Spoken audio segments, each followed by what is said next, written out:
Hey, fellow conservatives, fellow Trumpsters, and people who are sick and tired of being sick and tired of the also tolerant, not so tolerant left. I'm Stephanie. Please hit that subscribe, like, and share button.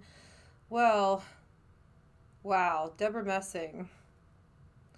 Wasn't that like a pathetic, wow, she's grown, like a grown woman. Not to mention, like, the horrible Snapchat filter, but, like, really text me, call me, puts her phone number out there. And then these school shootings, these mass shootings, these are so tragic. And there's people out there, like in that one video where the dad is covering his kids. It's like heartfelt. It's like, God, man. And the first thing these politicians do, get the guns, get the guns. But they don't talk about, over the weekend, all the people that were shot and killed in Chicago. It's like they pick and choose things. And, you know, it's it's really odd that all you hear is supremacy's on the rise, right? It's white nationalism, it's supremacy, supremacy, supremacy.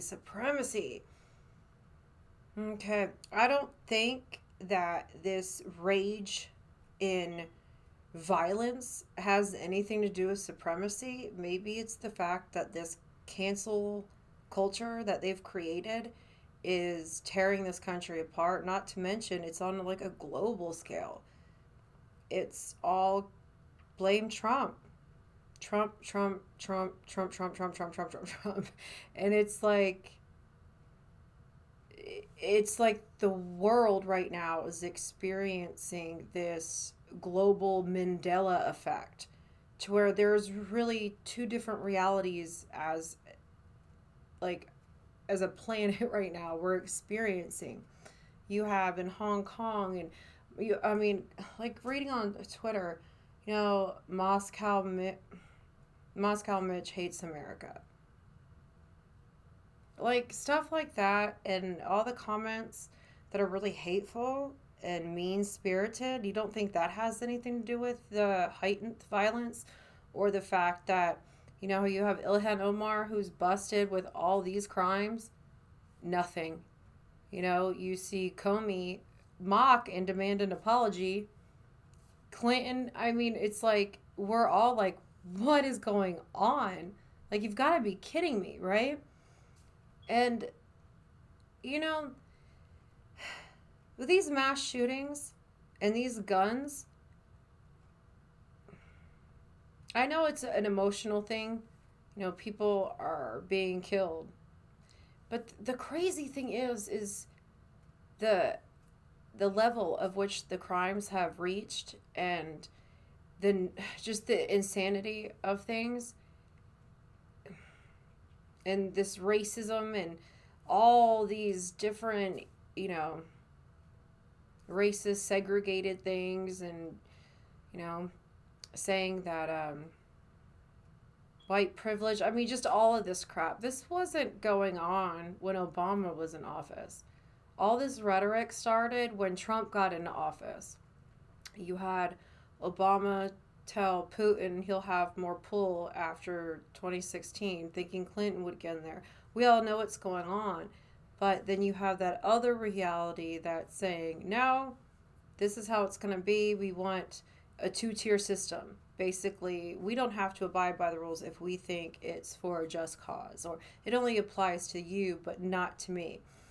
And seeing the things that Democrats are running off of for the 2020 election, do you really, really think that giving your guns to a group that wants illegal immigrants, illegals, period, they're here illegally, they're not citizens, you know, they can vote for your laws, for where your tax money goes, okay? Um, you have all these policies they come out with that really don't do anything for the people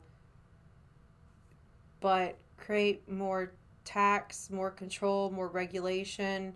They're not really that forthright. You have this whole climate change, but Obama buys a $15 $15 million mansion on Martha's Vineyard, What about rising sea levels?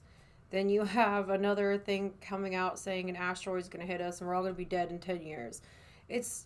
But with that being said, these people want the new Green Deal and they want to regulate how you can, travel. Blasio wants to no meat Monday. AOC saying how people shouldn't procreate, how it's not fair to the kids, and that people shouldn't eat burgers all day. They should only eat one. See, it's these little things that they implement. Well, you shouldn't do this. You shouldn't do that. We're grown. Like, we're grown ass adults.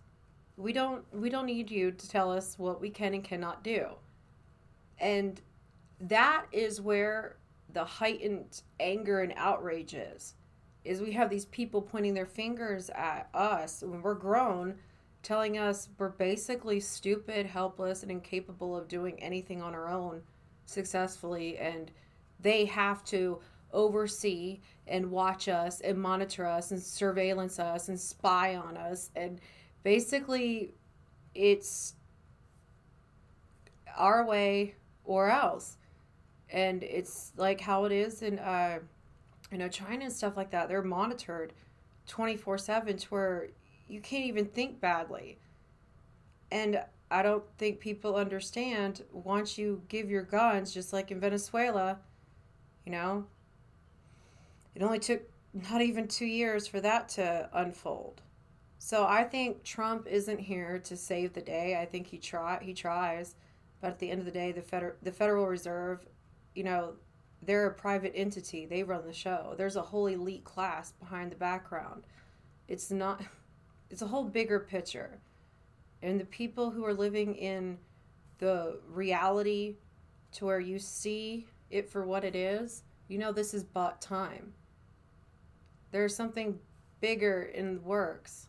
But I just think it's smart to be honest about that and not think it's crazy to think of the what if. Take care of yourself, your family, and your friends. Have a good night. Bye.